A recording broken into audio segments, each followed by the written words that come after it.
So I got a question from my friend Mackenzie, and it is, how does God speak to you personally? Now, I know I blog, and I like this question very much, by the way. I know I blog and I Instagram a lot on how God has answered my prayers and how He speaks to me. And people will ask me, how does God speak to you? Like, what do you have to do? I want to be able to do that because I have questions for God. I need to answer Him to answer, and I just wanted, God to speak to me in this area of my life or this area of my life. And I want to I try telling them, it's gotta be a personal thing. Like, you can't just ask me. I can't give you an answer. That's only God. But I like how you said personally, because that's exactly it. He speaks to us in different ways and at different times. And I know I get a lot of, like, when I feel God speaking to me, it's a lot when I'm in His Word. Like, things will be going on throughout my life, or things will be, like, laid on my heart, and then I'll be reading His Word, and, like, this one particular verse will just, like, pop out. That's when I know it's, like, a God thing, and He's speaking to me through His Word, and it's really encouraging, and that's when I know, that's when God's speaking to me there. And I know when I'm in really deep prayer, and I just, like,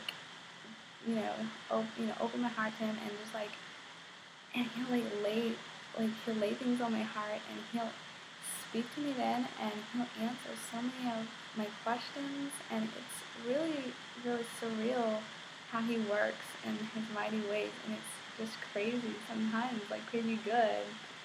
But I have a couple of questions. I have a couple of Bible verses.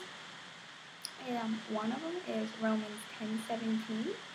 It's, so faith comes from hearing, and hearing through the word of Christ.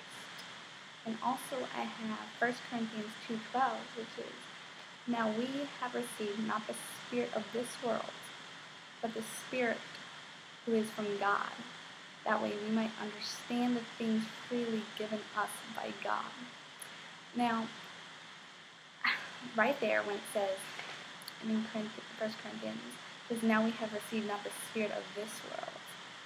We can't be searching for answers from people or things from this world. We have to be searching it from Christ. We always have to have, if we truly want to hear God speak to us and answer our questions and our prayers, we have to be open with Him. We have to give Him our hearts. We have to keep our hearts, our eyes, and our ears open for when He's ready to speak and answer our prayers. And that's a big thing. We can't be trying to, get answers from the world. We have to definitely just open up and be ready whenever He is ready to lay that on us, and when He's ready to speak to us, because it's all about His timing, because His timing is perfect, never early, never late.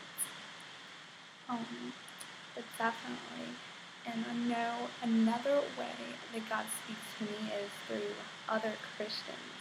Like, definitely, like, I have so much encouragement from my followers and my friends and my family, and it's crazy how God speaks through them sometimes, and that happens a lot.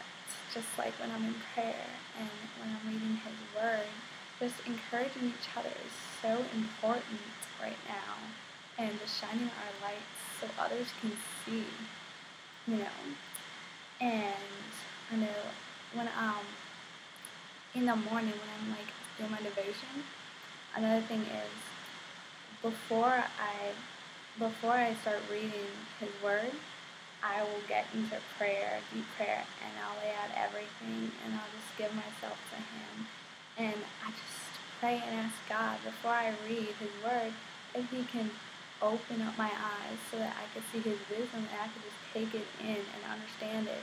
Even if it doesn't mean I'm reading a whole lot, I want to take what I'm reading and just read it slowly, word by word, and just take it all in, and that way I'll be ready to hear God speak to me. I want to be ready, and I'm always ready for, Him to speak to me. But definitely the three main things when I hear and feel God speaking to me is through reading His Word, prayer, and through encouragement from other Christians. So, thank you.